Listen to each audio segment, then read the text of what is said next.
Great. So hopefully we have a little bit of fun today and we learn a little bit about the struggles in doing classical biocontrol. And this was a subject area that at one time, if you were looking at organic farms, if you were doing sustainability, this is really what you thought about. Bringing in a natural enemy or manipulating the natural enemies that are already there in the system. Spotted wing Drosophila is one of our major new invasive species. Frank is working on this as well. Joanna's working on this with the genetics of it. So it has been a national pest and a national program. And I was working with an international team trying to find the best natural enemies for this to release in North America. So that's a group of people, some of which came through the Berkeley lab. Some of them are collaborators in Oregon. A number of collaborators with the USDA and a group in Italy have all contributed to this information. So this is the pest down below. And up above we see this nice serrated ovipositor that the female has got. It's called the spotted wing Drosophila. It's the male that's got the spots on it. So male, female. We see here in this movie, it's kind of tearing away, and that's a strawberry. Just put an egg in, we see the little breathing tube coming out of it. And so this is what makes this vinegar fly, this Drosophila, unique from some of the others that attack rotting fruit. It's able to put its egg into ripening fruit. So that means that the larva that you eat is the larva that's going up inside a ripening fruit rather than the Drosophila that's going to that fruit on the ground, the fruit that's always rotting away. Classic biology development, an egg, a number of larval stages, 3 larval stages, pupal stage, and then the adults. We see the size of it. There's an adult up there on a blueberry, and there's a maggot inside a cherry. We're going to come back to this slide later when we talk about natural enemies and what stages of natural enemies these are going to attack. But what I thought I'd do is to put today's presentation a little bit into context of developing an IPM program and where biocontrol can fit into that. So we're all on the same page, just in case everyone here has not taken Jay's wonderful parasite ecology and evolution type classes. So to develop any pest management program, you've got to go through these different stages. Pest identification. Well, we can blame all of this on Frank because he was part of the initial identification of this pest when it was first found in California. One of his colleagues, Mark Bolda, found something unusual. He called Frank up. Frank went down there. I helped to find that this is something different. It was identified. So once we knew something was different, they sampled throughout California, then North America, and we found it already spread and could not be eradicated. So you've got to know what the pest is. You see up here, small adults on fruit. Then you have to assess the damage. You have to find ways to sample the pest in order to determine what control tools to use. And for this pest, the number one control tool right now is a chemical tool, or chemical tools. So growers in Michigan have to spray 10 to 20 times to keep this off of cherries, out of cherries. There are other control methods. Chemicals are oftentimes the first thing we use for an invasive species, but we try to develop cultural tools as well. The cultural tools that seem to work for this particular pest are quite expensive. A number of people have tried these hoop houses. I've seen this in Michigan from the Rufus Isaac's lab covering entire orchards. The idea is that the pest is coming in from someplace else, so this is a physical barrier to keep it out. So all of these different control options cost money. I work in an ecosystem services model, biocontrol. Before they called it ecosystem services, they just called it biocontrol. And it was either classical biocontrol, you get a natural enemy from someplace where the pest originated from, or something like augmentation. You take a natural enemy, you rear lots of numbers of those, and you release those into the environment. Both of which were far more common in the past than they are today. And so today, when I tell you ecosystem services, everyone's thinking about pollination ecology. And 30, 40 years ago, that was not the #1 ecosystem service. It was biocontrol is what we thought of. And that's my topic. This is one of the stars. This is a Ganaspus species, and it's ovipositing into a blueberry for the spotted-winged Drosophila. And what I want to do today is go through the importation program. But before I do that, just in case any of you out there are farmers, this comes up all the time when I talk to the cherry board, when I talk to the strawberry board. We have a zero tolerance if we can. And so if your biocontrol is not 100%, it's not going to work. So we're always going to have to spray. So why invest in this in terms of a research project? So this is how I think biocontrol is going to work for this particular pest. Let's say you're a cherry grower in the San Joaquin County area.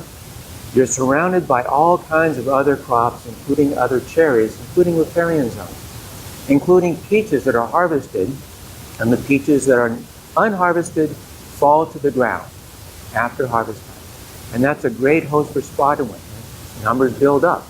So what you end up happening is you've got this pest coming in from someplace else. And after your cherries are harvested or when you spray them, that pest goes someplace else afterwards. And what we hope with the biocontrol that we're trying to get established is that we find some weak points in the landscape biology. So the landscape of this pest has many different hosts, many different systems. And that's where these natural enemies might lower the population. So you've got a lower pest pressure, fewer spotted wing coming into the crop, strawberries, cherries, blueberries, whichever. And with fewer pests coming in, you've got less pest pressure, and the insecticides you use should theoretically have less chance to get resistance because maybe you're using them less, and you've got less numbers out there to have genetic variation. So as a second background, when Jay and I went to Berkeley together, we were starting to hear about all these things that they were discussing, the negative aspects of biocontrol. And one of the leaders was Dr. Howard, based in Hawaii, and he was coming up with these ideas that it's crazy to import and release another invader to control an invader. So all you're doing is the classic mongoose story. You bring in a mongoose to control the snakes, and the mongoose kill the chickens. So you have to bring in something to control the mongoose. Another great example is the cane toad in Australia. Brought in for biocontrol and became a major pest. I like to explain that it was like heart surgery 50, 60, 70 years ago was far more dangerous than heart surgery today, which is commonplace. But people did try to answer this. So one of the answers was, this is the Vidalia beetle. This is what started it all, a project here in California on citrus. A project that I found out Jay might be revisiting some of these citrus pests. In the literature, in the 1930s and 40s, when they're talking about classic biocontrol, they talked about people being ladybird beetle crazy. And in fact, they were. This was such a great success story that people were going out throughout the world and importing any ladybird beetles. It didn't matter what they attacked. The assumption was these were going to be beneficial, bring them in and release them without understanding their biology. And when that happens, you do have problems. This is actually an insect imported only 20 years ago. Harmonia exridus, the multicolored Asian beetle, it is a good natural enemy of aphids on pecans, but during the winter it seeks out shelter. And in some areas of the United States, it can build up huge numbers and ends up going into the eaves of your house and your garage and becomes a nuisance pest. And in fact, has become a pest of crops like grapes when it gets in the grape crush. So we are concerned about biological control. There have been a number of answers to some of these initial concerns. One was from Simberloff and Stilling, where they looked at the actual establishment and how successful biocontrol can be. And there was an even more recent paper that came out, which I'll touch on later next. But I really liked one of the quotes in this paper, and I used to say it was like biocontrol like Pandora's box. It's got to be good because once you open it up, once you release those natural enemies, you can't pull them back in. And their quote that they used was an old Chinese proverb, water and words, easy to pour, impossible to recover. So it's the same idea. We have to be sure with a natural enemy, when we release it, that it's the right thing to do. And we do have a very good track record. This is a review article that just came out last year looking at biocontrol. And don't worry about the numbers, but this is woody host, herbaceous host, and kind of a mix. These are the number of natural enemies released that established. And it's someplace between 30 and 38%. These are the number of successes in biocontrol, and it's between about 5 and 15% overall. And that includes things like releasing multiple species. When you consider multiple species releases, we're getting on woody hosts, those are orchards, perennial crops, an average about 30 to 35% success in suppressing the pest, at least good enough that people felt like they had some benefit. So, where does my story go with spotted-winged Drosophila?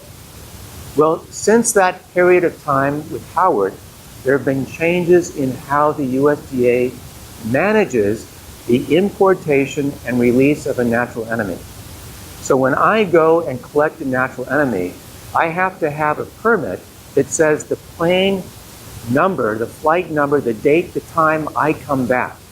And I'm met by the customs people, Homeland Security, and they take my package from me.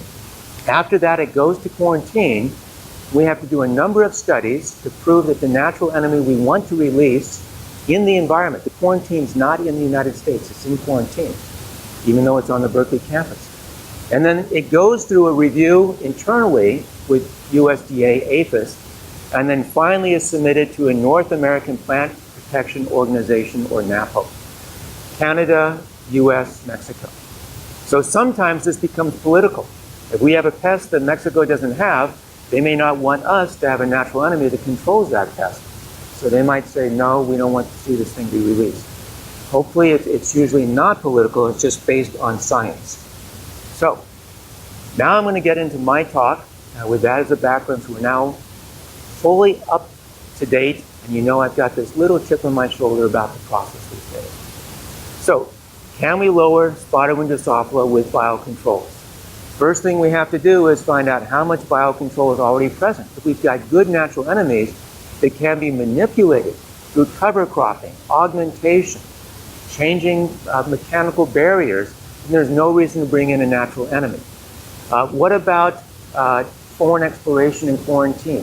Where should we go? We go to the pest origin, and once we find a natural enemy, what do we have to do to release it? So these are the stages I'm going to go through today. First, looking at the natural enemies already present. We've got the different stages. For these vinegar flies, there's almost nothing that ever attacks the egg. So we weren't really going to focus on that. Really, none of the predators attack larvae because the larva is inside the fruit. So very hard to reach, very hard to find a natural enemy. Green lacewings, ladybird beetles, your common generalist predators won't do anything against this. The pupa, there is a chance. The pupa oftentimes exit the fruit and pupate in the ground, and there have been a number of Drosophilas and Tephridids that are attacked by natural enemies when they leave the fruit. So about 80% of the spotted-winged Drosophila leave the fruit and pupate someplace in the ground, usually slightly buried, about 0.5 centimeters. Studies, and this one is out of Massachusetts, out of Maine, and the other one is out of Oregon. Studies are reporting between 60 and 90% predation of pupa on the ground. These were manipulated pupa. This is when you're taking spotted-winged pupa from a colony, putting it in a petri dish, covering it with a little bit of soil, putting that outside, and looking to see what comes and feeds on it. Ants are almost always the number one predator that's feeding on these pupa outside. They show that the further down in the soil these pupa are buried, the less predation there is. And this is work also out of Maine. So they thought about manipulating the ground cover. This is work out of Michigan with Rufus Isaacs. They just shared some of the work with me. They looked at manipulating the ground using buckwheat, wood chips, bare ground, wheat fabric, and they found no real difference in predation. Okay? So you really can't manipulate these natural enemies, and that's always made sense to me. We tried so hard to manipulate ant densities in vineyards, not to increase their density, but to decrease their density, so we had better biocontrol of a mealybug pest. And it's hard to do that. It's hard to manipulate some of these natural enemy numbers, generalist natural enemies. So what we were more excited about is working with the parasitoids. While everyone was doing the work with pupa, we were trying to find out what natural enemies with parasitoids are attacking spotted wing Drosophila. Our surveys were done in the Bay Area, in Cherry regions, Sacramento regions, and the Fresno region. We did the same thing that they did in almost all of these different invaded areas, in Europe, United States, everywhere. We collected fruit, things like cacti, things like cherry, things like wild cherries up in the mountains. We put out vinegar traps, collecting the fruit flies and seeing what parasitoids came to that. And we would take spotted wing Drosophila from the colony and put it in a fruit puree and leave it out in the field and see what natural enemies came to that. We found, like everyone found, in Europe, in the United States, there are these two generalist pupal parasitoids, Pachycropoides and Trichoprea. They're everywhere. They're very common.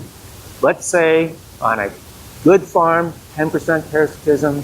Let's say on most farms, 1% parasitism.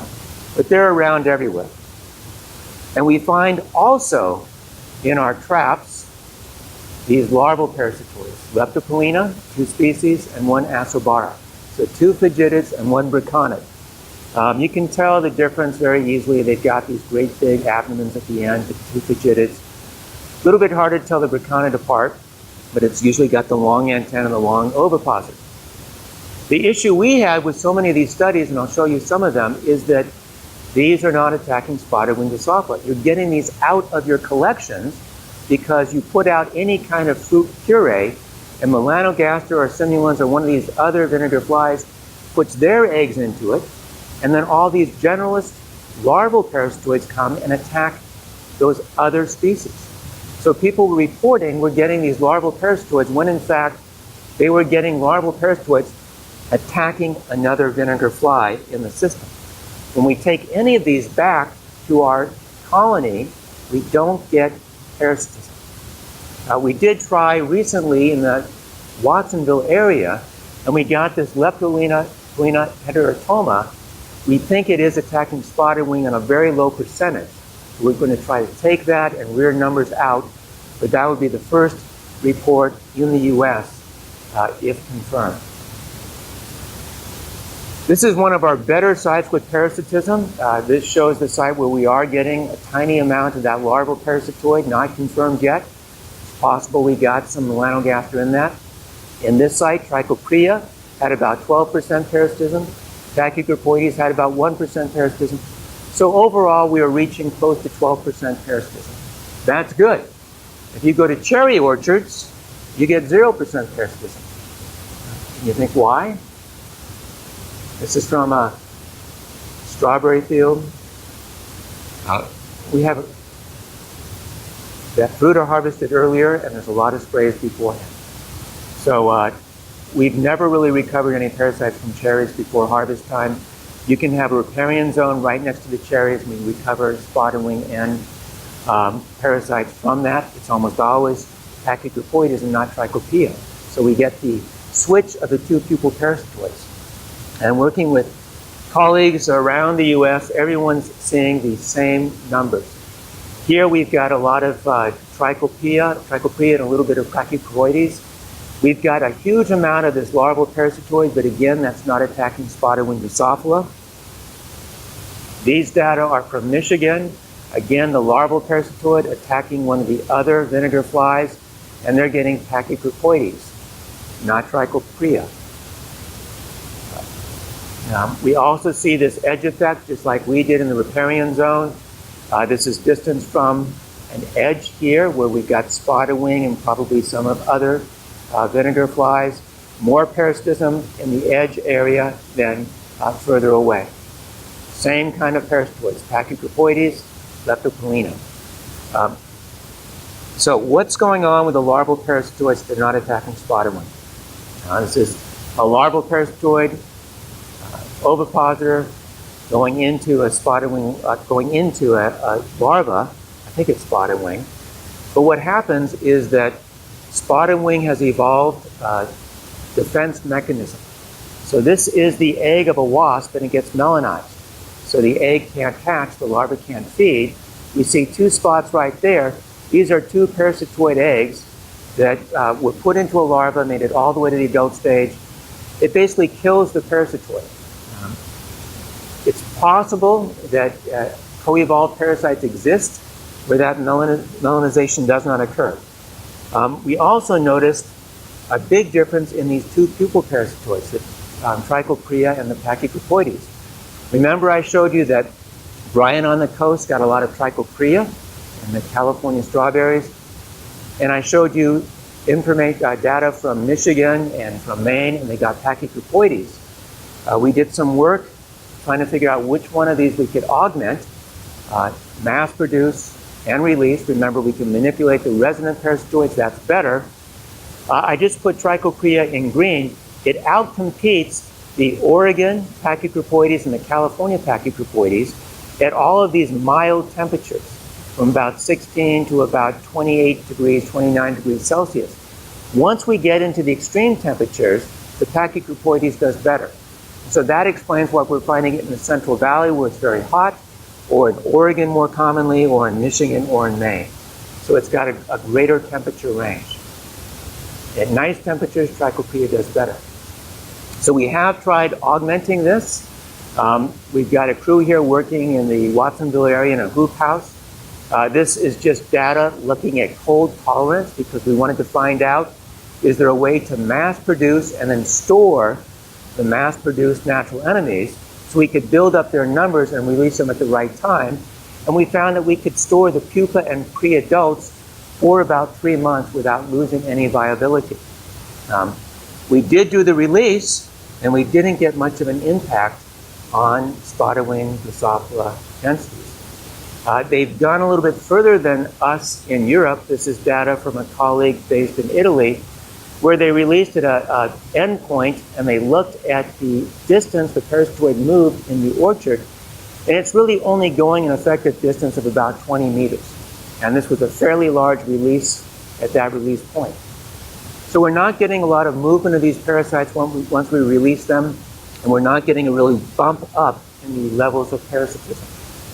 So in summary, for the resident natural enemies, we've got these two pupal parasitoids that are found everywhere in the United States, everywhere in Europe, and reported from Asia as well. We're rearing out these larval parasitoids, but we're not getting them to attack spotted wing Drosophila because of the encapsulation.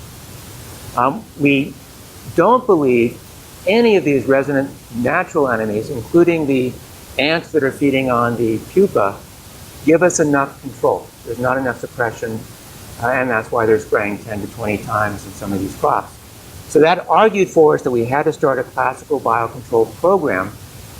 Berkeley is where most of the quarantine work was done, but we made our collections in cooperation with Oregon State faculty, USDA faculty based in Washington, D.C. We've got 2 colleagues in Italy that worked with us. We're collaborating with a group based in Switzerland. And everyone is sampling sites in South Korea and China, to the point where in China on one of our trips, it was explained to us by the farmer that the guys from Switzerland were just there 2 weeks earlier.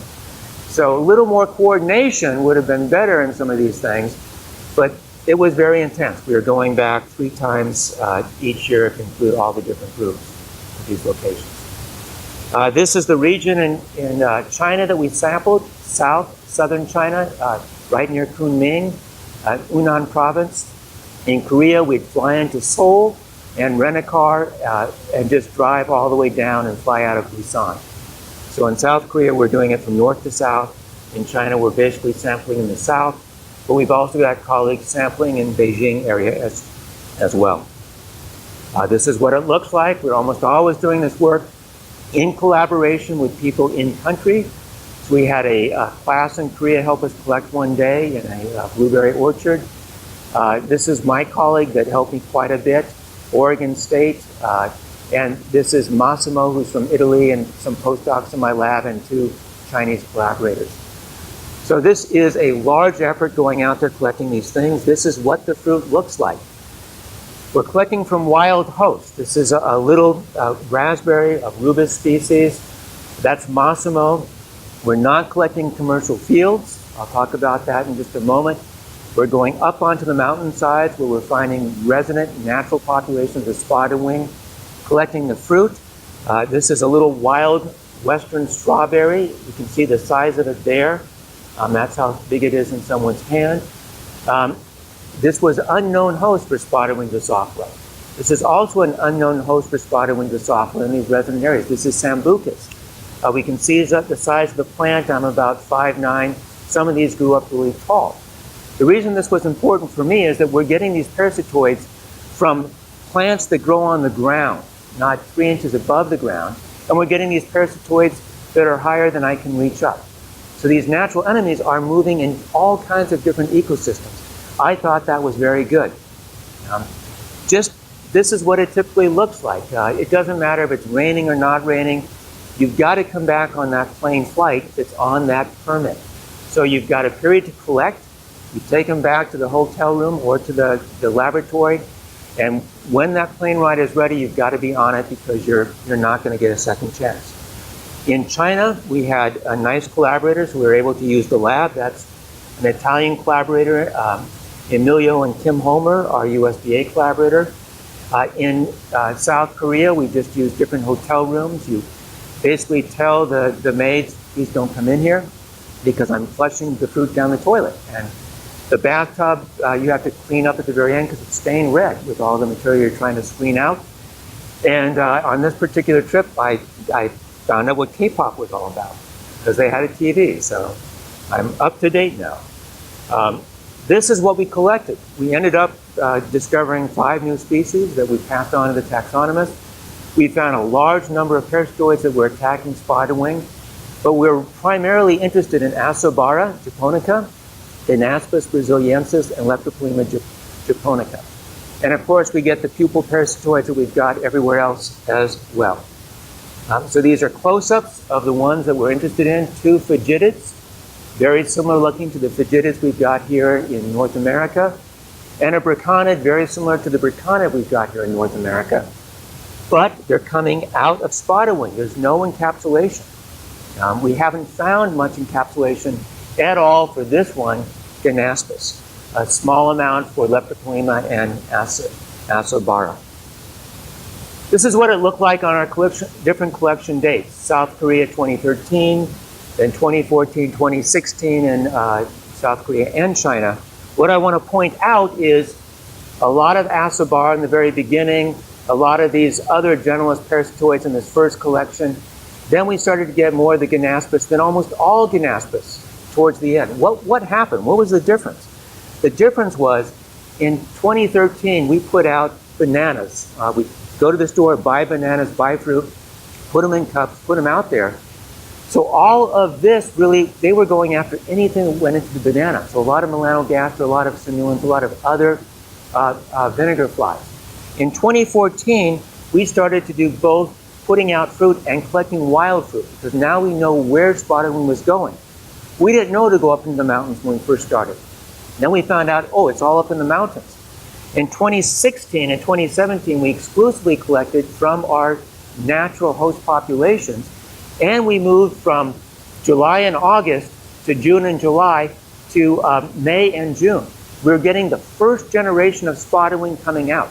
We're on the mountains when there weren't any other fruit flies at all, and now we're getting just these specialists, Ganaspis and Leptopoema japonica. So we're very excited about that. Can they work together? From these collections, we're finding many sites where we've got both of these 2 specialists together, and we didn't see one of these species was just on one host plant. They were on all the host plants we collected. So again, they're attacking spotted wing on a tall plant and on a short plant down on the ground. What can we expect? This is what the farmer wants to know. They're finding out there what we can expect. It can be all over the map, no promises.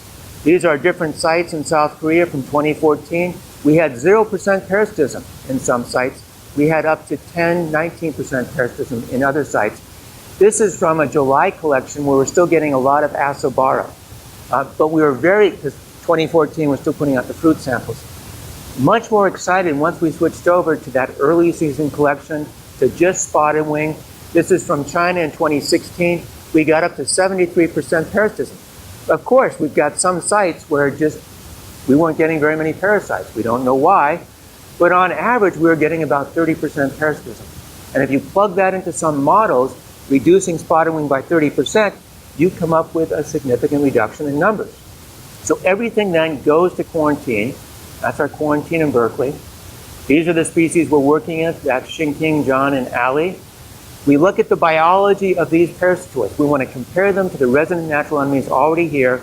So we do tests with reproductive potential, olfactometry response, searching, host stage, post-fruit effect, life history. We want to find out the biology of these things so we can make a presentation to NAPO that these are effective natural enemies. Most important is host specificity. What else do they attack? Climatic adaptability, where in the United States are they going to go to, and potential interactions amongst different species. Our focus really was just on these first two when we started our petition. So here's just 3 slides giving you some of the examples of some of the work that came out of this. Here's our Asobara. It attacks any of the larval stages. These are just done by days, but it's from first instar to third instar. Our 2 Fagitids like the early instars. They like the second instar most. And they are easier to reach that because they're typically closer to the fruit surface level. Here's looking at egg production over the lifetime. Our Asobara has a full complement of egg probably when it comes out, and over its life, they oviposit less. Our 2 Fagitids oviposit about the same number throughout its lifetime.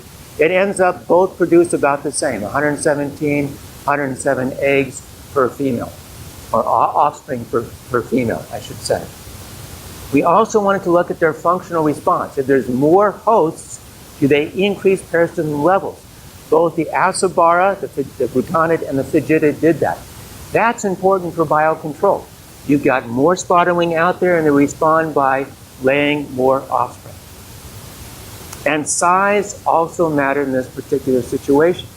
This became important because melanogaster, our other common vinegar fly out there, is smaller than spotted wing, smaller than Suzuki'i. So there's a preference for the larger hosts. We found out that the development time, if it's a little bit longer, the development time of the parasite is longer. If the host size is bigger, parasite size is bigger, and if the parasite size is bigger, they lay more eggs.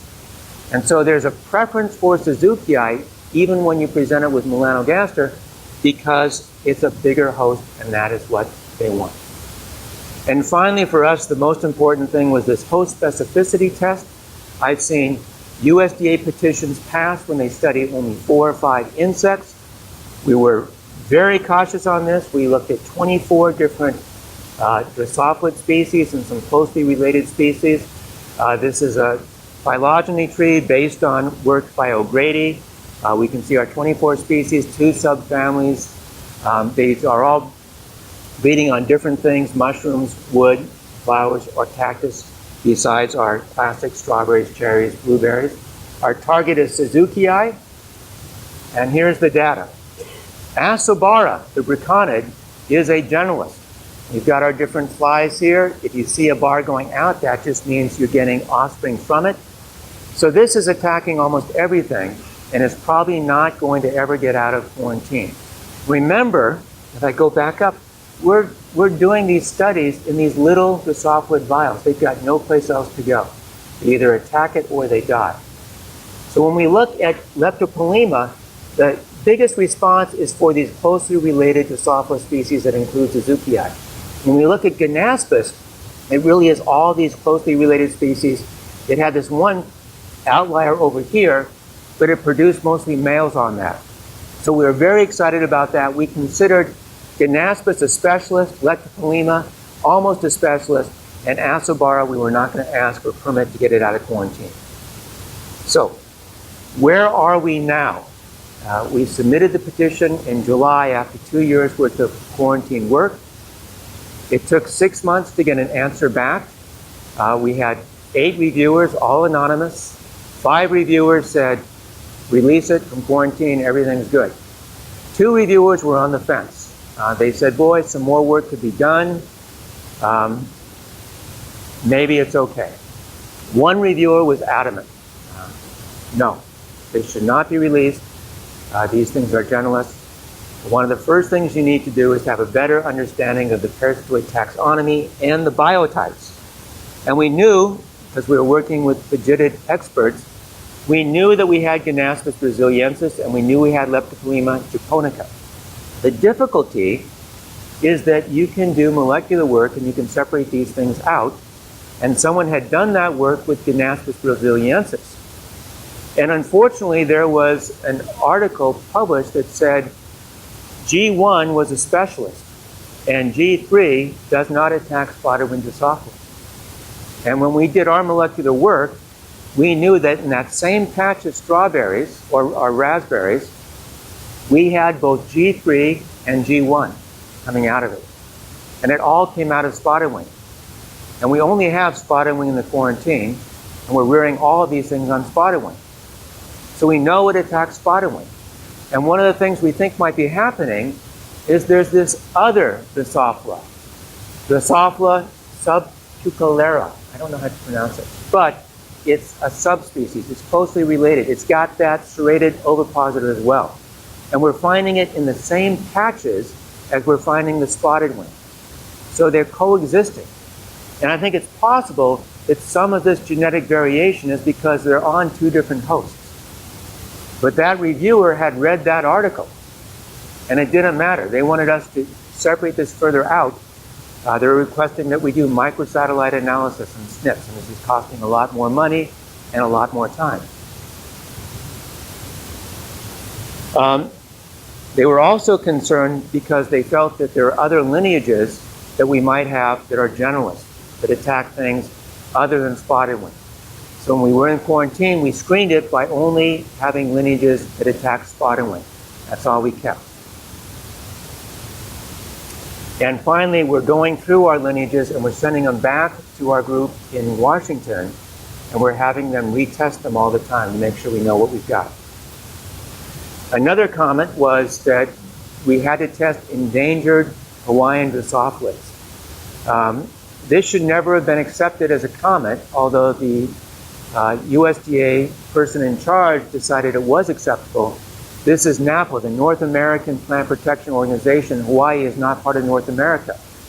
And we cannot get our hands on these endangered Hawaiian Drosophilids because they are endangered Hawaiian Drosophilids. And even more important, Ganaspis brasiliensis, the generalist, is already in Hawaii, and it's not attacking these.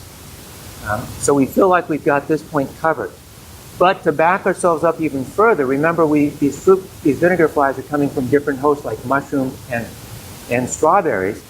So we started a series of olfactometry studies to see if the host would increase the effectiveness of these parasites going to only spotted wing or melanogaster. We put in clean fruit, we put in infested fruit, they always go to the infested fruit. So everything was positive except one thing. If the fruit's infested with melanogaster or spotted wing, it doesn't matter. As long as it's an infested fruit, our parasitoids, our 2 fidgetids go to it.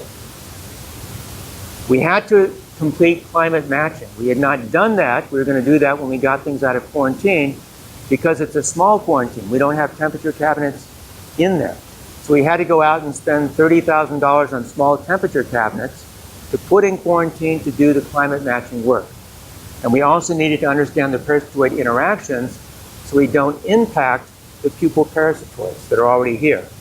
We're doing that work as well, but we felt as though that wasn't necessary because pupal parasitoids always win.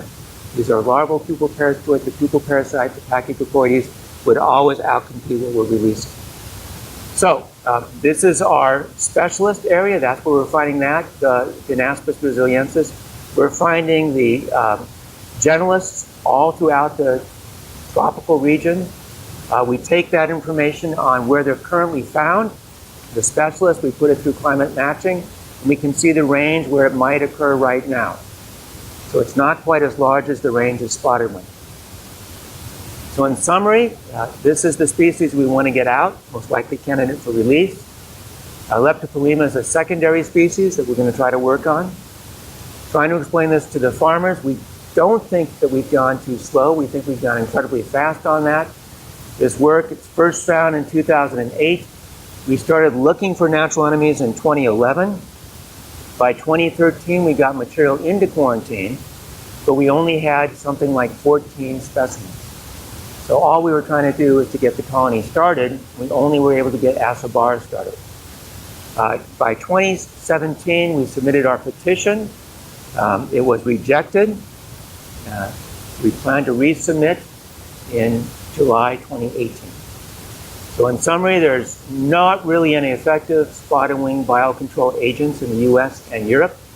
We've surveyed South Korea and China. We found 2 novel species. We really like Ganaspis brasiliensis. Quarantine studies show, in my mind, that these are specialists, and I think 10 years ago, this would have been out of quarantine after just a couple of months of study. But today, zero risk tolerance changes what we have to do. So we're trying again to resubmit the NAPA petition. We hope to get this out of quarantine by 2019. We hope to start releases probably in 2020. So it's a slow process. With that, I thank you. I wanted to stop early enough to have some time for questions. And these are just acknowledgments for funding agencies. So, thanks.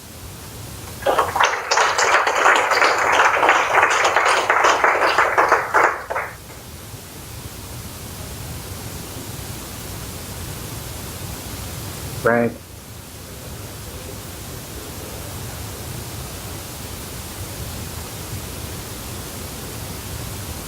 Yeah, that's a good point. Yeah. We also released in the riparian zones around it, and we didn't see any increase in the number of parasites collected in release zones versus no release zones. So they're there, but they may not be very effective until the population really builds up and then take off. Yes.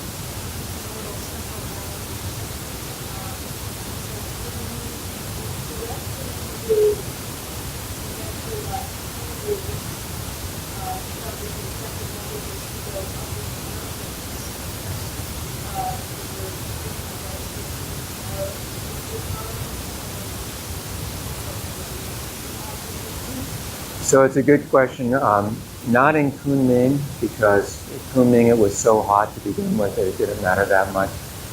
Part of the reason we were doing that is because down below there was so much, there was so many other vinegar flies that we felt like the spotted wing was being outcompeted to some extent by the time we were getting to it, in the rotten fruit at least. And we were getting all these other parasitoids that were just general. So going up to the mountain side, and we were about 3,000, 4,000 feet. It wasn't really like our mountains. It really ensured that we were collecting only spotted wing, and that just saved a lot of time in surveying.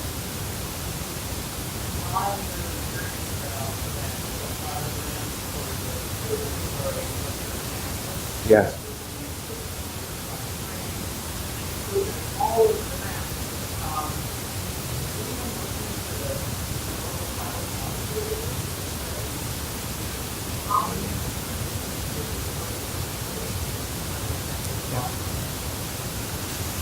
So no one has. All this work is really new because 5 years ago no one really cared about this insect. So now there are 2 groups working on it. One is in Italy, Massimo. That's the work that came from our collection, and the other one is Matt Buffington, USDA. He's collaborating. The tree I showed you was from Matt. And the manuscript that got us in trouble did not have the genetic work spelled out like that. They just described very simply from about 20 specimens and said that just one category, which works out to be G3, is a generalist and G1 is a specialist. So their samples are in our tree as well. So that's what got us into trouble. That's what was brought into question. There's an article out there that says they're specialists in generals. Jay.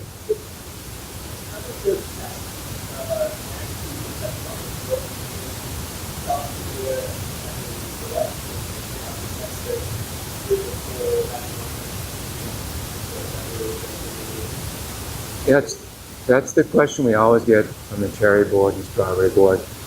In South Korea, it's not a pest, which is very, very good. But agriculture is not as intense in South Korea. And in China, there's crops growing almost everywhere. There's plowable land, small crops. And when we went into one blueberry orchard, we found it really highly infested. We don't know if that place has been sprayed multiple times and not sprayed. We asked our Chinese colleagues, and the response is a little bit variable, that they treat for all kinds of pests. They don't treat specifically for spotted wing, but they've got all kinds of insect pests they treat for.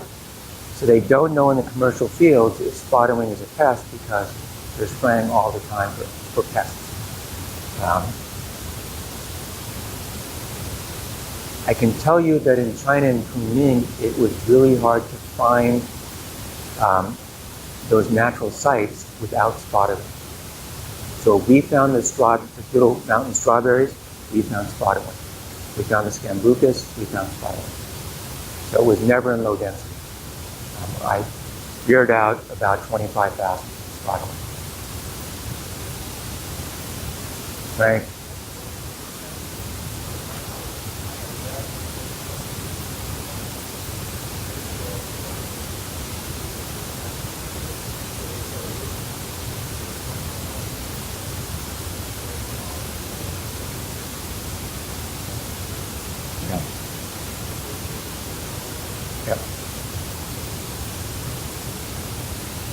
We, on one of the trips, we tried to buy some fruit from local markets.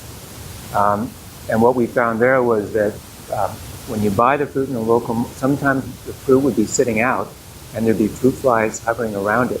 So it was getting infested at the market itself, but it was going to be consumed so quickly that people didn't mind eating eggs. But by the time we brought it back and reared it out, there was all kinds of fruit flies. All kinds of fruit flies. Yes.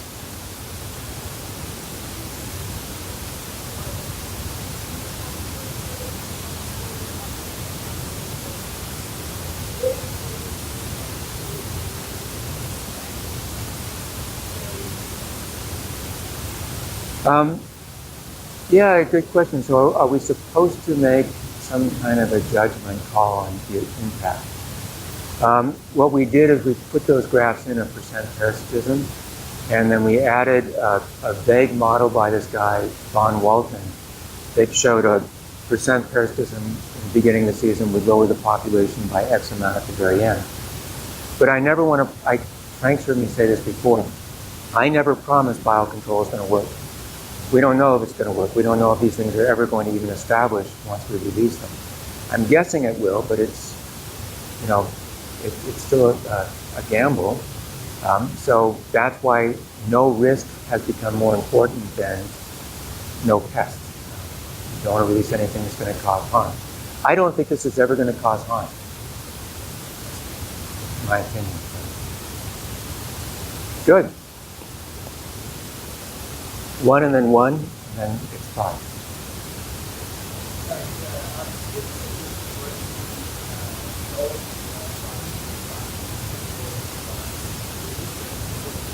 Behavioral response to a parasite?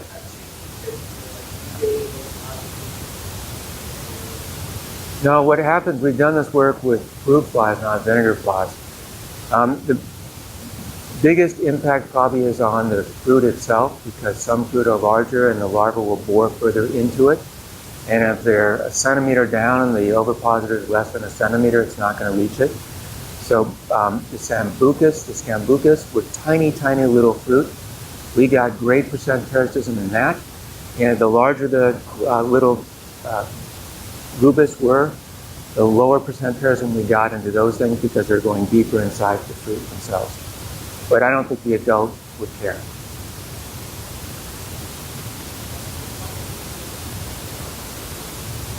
Yeah.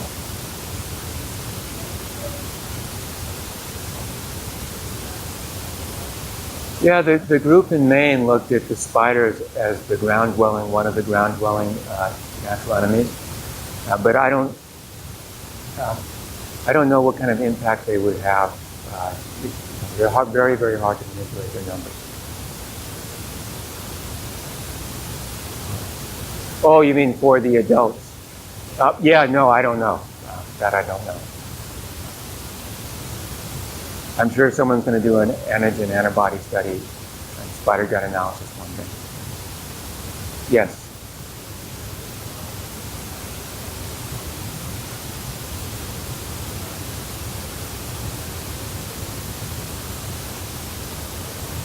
So that, when I mentioned the study they did, I said they're usually taking it and putting it on a petri dish and taking that petri dish and putting it. Because personally, I think those rates of predation are way too high. I think they're either going deeper into the soil naturally, and we've got a lot more sandy soil in California than other places. But I just don't think that level of predation, 80% in one study, is being reached by us. They're either deeper or we just don't have the predator levels running around the blueberry fields that they've got there. Thanks.